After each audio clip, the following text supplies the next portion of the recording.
America, the land of the free and the home of the brave. This great land was founded on individualism. We as citizens have God-given rights. We even passed the Bill of Rights to protect them. Since the beginning, our forefathers understood that people were endowed with the right to property. They state, "Private property and freedom are inseparable. Property must be secure or liberty cannot exist."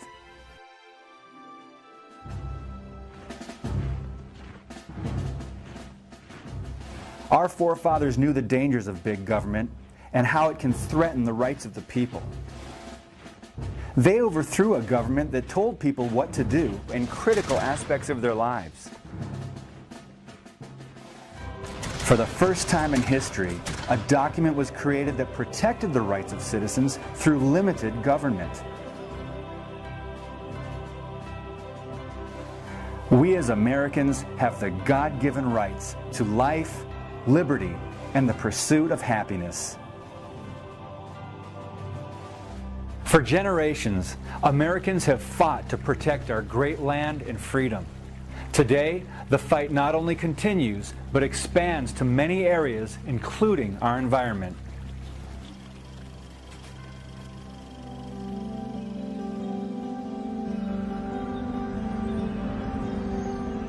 As good stewards of Earth, Americans are traveling on the road to environmentalism.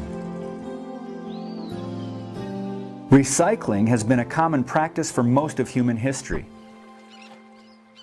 One of the first big pushes occurred in the 1970s through government mandates.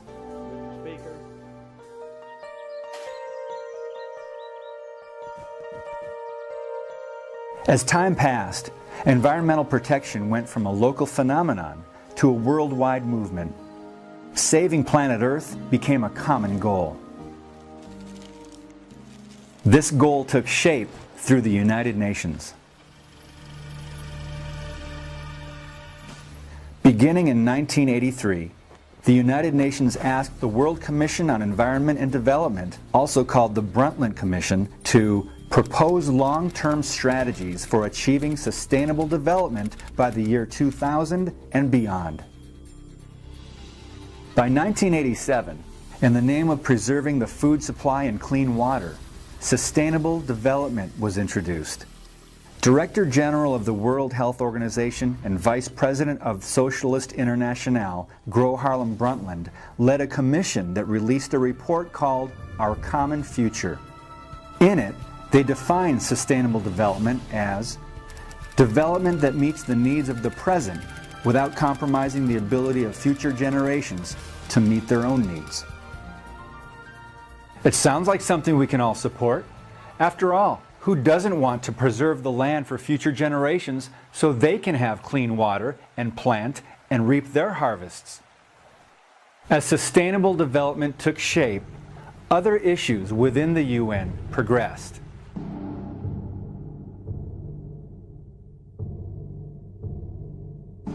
In 1992, an Earth Summit was convened under the auspices of the UN to formulate policy for the world environmental movement. At the summit, they issued a report entitled Agenda 21. The number 21 stands for the 21st century. In his opening speech, the General Secretary of the summit, Maurice Strong, who is also a member of the Brundtland Commission, said, "Current lifestyles and consumption patterns of the affluent middle class, involving high meat intake, use of fossil fuels, appliances, home and work air conditioning, and suburban housing, are not sustainable." It sounds as if sustainable development is taking on an agenda that can possibly curtail one's eating habits, the ability to drive using any type of vehicle, and even limiting one's ability to own a home in the suburbs. What are their true intentions? At the conclusion of the Earth Summit, in the euphoria of the moment, Agenda 21 was signed by 178 world leaders, including President George H.W. Bush. Since then, subsequent events have led American leaders, including Presidents Clinton and Obama, to sign further agreements and executive orders implementing Agenda 21.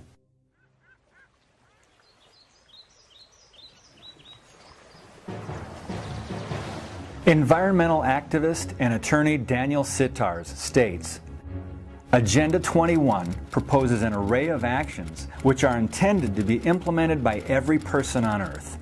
Effective execution of Agenda 21 will require a profound reorientation of all human society, unlike anything the world has ever experienced. A major shift in the priorities of both governments and individuals, and an unprecedented redeployment of human and financial resources. This kind of government control may sound inconceivable for a country like America. But in June of 1993, President Clinton issued Executive Order 12852 to create the President's Council on Sustainable Development. The purpose of the PCSD was to translate the recommendations set forth in Agenda 21 into public policy administered by the federal government. Now this begs the question, what UN mandates are being funneled through the federal government to our local communities? So now, let's see how Agenda 21 is affecting the United States Bill of Rights and Constitution. In the UN's 1996 publication, Global Biodiversity Assessment, it states, property rights are not absolute and unchanging, but rather a complex, dynamic, and shifting relationship between two or more parties over space and time. Agenda 21's view toward private property can be traced back to the 1976 UN Conference on Human Settlement. In their Report of Habitat, the private ownership of land section reads, land, because of its unique nature and the crucial role it plays in human settlements, cannot be treated as an ordinary asset, controlled by individuals and subject to the pressures and inefficiencies of the market. Private ownership is also a principal instrument of the accumulation and concentration of wealth, and therefore contributes to social injustice. If unchecked, it may become a major obstacle in the planning and implementation of development schemes. This is contrary to the views of George Washington, John Adams, and the other founders of the United States. Agenda 21's view on private property is comparable to that of the Soviet Union, where private ownership was replaced with collective ownership. To explain, let's look at the first actions taken by Vladimir Lenin and his Bolshevik government. Following the October Revolution of 1917, agrarian land reforms did away with the people's private ownership of farms. The farms were seized and converted into government-mandated collective farms. On these collective farms, the ruling Soviet government determined production quotas which are similar to what is being recommended by the PCSD to bring the rates of harvest into line. With the guidance of UN affiliates, sustainable development programs have found their way into local communities. A good example took place in Contra Costa County, California in 2011.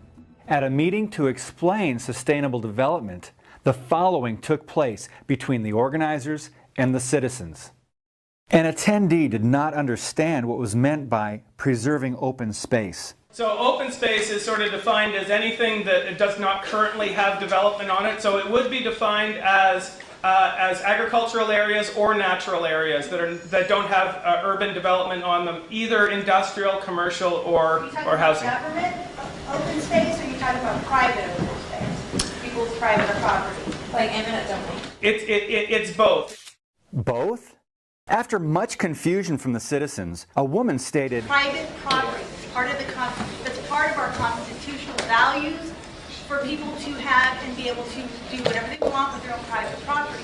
And for us to sit here and say They can't use their own property, and you're calling it open space. Open space is somebody's private property. These types of meetings lead to more questions than answers. What are the true intentions of sustainable development? Private property rights are only one aspect of sustainable development. It affects an even more fundamental aspect of life, life itself. Let's look at the Chinese Communist government and its one-child policy. Just like marriage in China, there are numerous hurdles to overcome before permission is granted. For a Chinese couple to have a child, they have to get a birth license. In order for the couple to get a license, they have to go through a procedure that runs through local Communist Party functionaries. Without a birth license, no hospital or doctor can treat the mother or the child before, during, or after the birth. The Chinese are required to inform the authorities of any illegal birth. In short, the Chinese government is in complete control.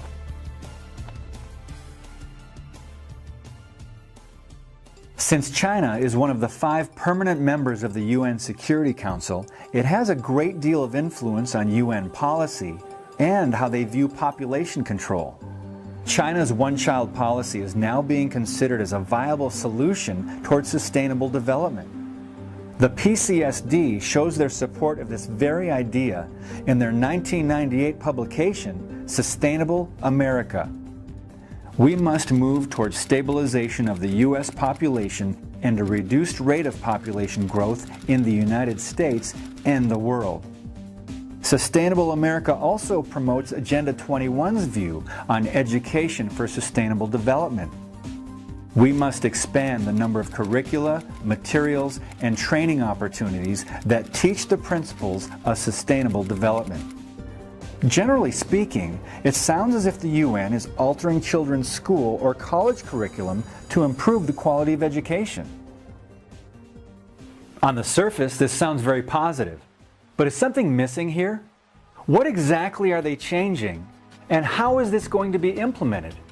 Looking at the big picture, how is this directly affecting us and our individual freedom? It extends into many areas at state levels. One in particular is recommending large-scale training of new government workers to enforce sustainable development. A good example is taking place in Madison, Wisconsin.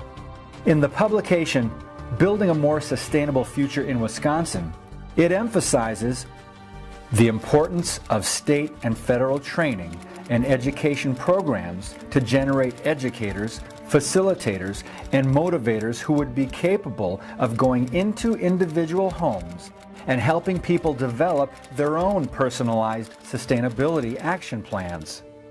This sounds as if, for the good of our communities, we can look forward to trained government employees entering our homes. How will this directly violate your freedom? Agenda 21 is much more than private property, population control, and education. It affects nearly every aspect of your life. The following is a partial list of what Agenda 21 also promotes. Relocating people from rural areas to cities, higher gas prices, manipulating transportation patterns, forbidding human access to land, seizure of private property, restricting the amount of water use, additional taxing, restricting the amount of waste, forced community involvement, and the list goes on. In support of saving the Earth, affiliates of the UN have continued to expand into local communities through programs known as Local Agenda 21. The main organization that local governments join to be part of Local Agenda 21 is ICLEI. ICLEI stands for the International Council for Local Environmental Initiatives. Founded in 1990, it was established when more than 200 local governments from 43 countries convened at its inaugural conference at the UN. ICLEI states that it provides technical consulting, training, and information services to build capacity, share knowledge, and support local government in the implementation of sustainable development at the local level. ICLEI has begun to entrench itself within the United States. As of 2012, the U.S. has by far the most local governments involved in ICLEI, exceeding 500. In an effort to educate fellow Americans, the John Birch Society created a 3-click challenge that revealed ICLEI's involvement within America's communities as well as ICLEI's connection with the United Nations. Since 2013, ICLEI has modified its information, rendering the challenge obsolete, and seem to be working towards hiding their connection with the United Nations. Have no doubt, as more and more Americans apply pressure, ICLEI and the United Nations will work to make changes to their program names, web links, and much more. Citizens all across the country need to educate their local officials about the problems with Agenda 21 and sustainable development. Find out if your community is part of ICLEI by simply searching ICLEI USA members. Once informed, you can take action and work towards dropping ICLEI membership like so many other communities have already done. For example, in Edmond, Oklahoma, a small group of concerned Americans took action. They created a plan that would inform key business leaders and influential citizens about the dangers of ICLEI. Within time, the mayor and city council were persuaded to vote to drop ICLEI. So as you can see, it not only can be done, it is being done. To discover how you can get ICLEI out of your community, visit the Stop Agenda 21 page at jbs.org. This will give you the materials you need to learn more. Once informed, you can learn ways to tell others about the dangers of sustainable development. And finally, we encourage concerned Americans to get involved and take action. Samuel Adams once said, "The liberties of our country, the freedom of our civil constitution are worth defending against all hazards, and it is our duty to defend them against all attacks." Regardless of your political affiliation, we are all individuals with freedoms and unalienable rights. We are all Americans.